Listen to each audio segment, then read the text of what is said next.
রিনা আক্তার মনিরা ছোট থেকেই পড়াশোনায় বেশ ভালো সে। চোখের স্বপ্ন লেখাপড়া শেষ করে হবেন বড় কোনো সরকারি কর্মকর্তা। তবে স্বপ্ন পূরণের পথে বাধা হয়ে দাঁড়ায় বাবার মৃত্যু, সংসারের তীব্র অভাব এবং সামাজিক ও মানসিক চাপ। বাধ্য হয়ে ৩ মাস আগে কিশোর বয়সেই বিয়ের পিঁড়িতে বসে সে। থমকে যায় লেখাপড়া। তবে এত সহজে দমে যাওয়ার পাত্রী মনিরা নন। ২০ জুলাই মা আফরোজা খাতুনকে সঙ্গে নিয়ে বিদ্যালয়ে ফিরেছে। কিন্তু মনিরার অভিযোগ, তার শিক্ষা গ্রহণের পথে বাধা হয়ে দাঁড়ায় ভারপ্রাপ্ত প্রধান শিক্ষক মমিনুর রহমান। চরম অপমান করে শ্রেণীকক্ষ থেকে তাকে ফিরিয়ে দেওয়া হয়। কারণ একটাই, মনিরা বিবাহিত। আম্মু অনেকবার অনুরোধ করলে তাও স্যার মানলে না, বলছে বিবাহিত মেয়েদের ক্লাস করতে দেবে না। তারপর বান্ধবীদের সাথে ক্লাসরুমে গেলাম, গিয়ে স্যার নাম ডাকছে। স্যার নাম ডাকার পর স্যার আমাকে বললাম বেরিয়ে যেতে, বেরোনি এখনও। ৩ বার বলেছে আমাকে, বলছে বেরিয়ে যাও। তারপর বাইরে বেরিয়ে আসলাম। আম্মু বলছে আপনি এখনও এখানে রয়েছেন কেন, আপনার বললাম বাইরে যেতে।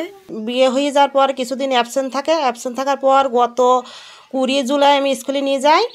নিয়ে যাওয়ার পর প্রধান শিক্ষকের সাথে কথা হয়। প্রধান শিক্ষক বললেন যে মেয়ে বিয়ে হয়ে গিয়েছে, মেয়ের ক্লাস করতে আমি দেবো না। তারপর আমি জিজ্ঞেস করলাম যে ক্লাস করা, বিয়ে হয়ে গিয়েছে ক্লাস করতে, এটা কোনো কথা হইল না? বলছেন না, আমি কোনো বিবাহিত মেয়ে ক্লাস করতে দেবো না। তখন আমি খুব অনুরোধ বিনোদন করার পরও উনি মানে না মানার পর আমার ক্লাস থেকে বের করে দেয়, আমারও বের করে দেয়, আমার মেয়ের বের করে দেয়। প্রধান শিক্ষকের এমন আচরণে ক্ষুব্ধ বিদ্যালয়ের শিক্ষার্থীরা। শুধুমাত্র বিয়ে করার কারণে কারো শিক্ষার অধিকার কেড়ে নেওয়াকে অমানবিক বলে দাবি তাদের। বিবাহের হয়তো 2-3 মাস পর সে বিদ্যালয়ে আসছে।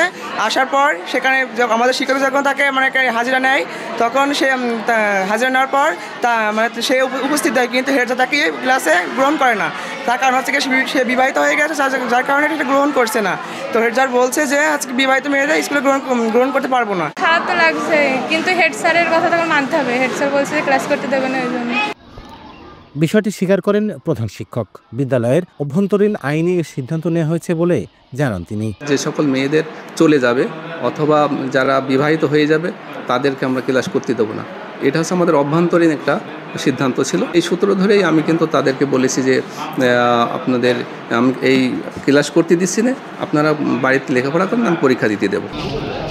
বিষয়টি তদন্ত করে ব্যবস্থা নেওয়ার আশ্বাস উপজেলা প্রশাসনের। উপজেলা মাধ্যমিক শিক্ষা অফিসারকে অবগত করেছি এবং আমরা এটা তদন্ত করব। তদন্ত করে আমরা অবশ্যই ব্যবস্থা নিব।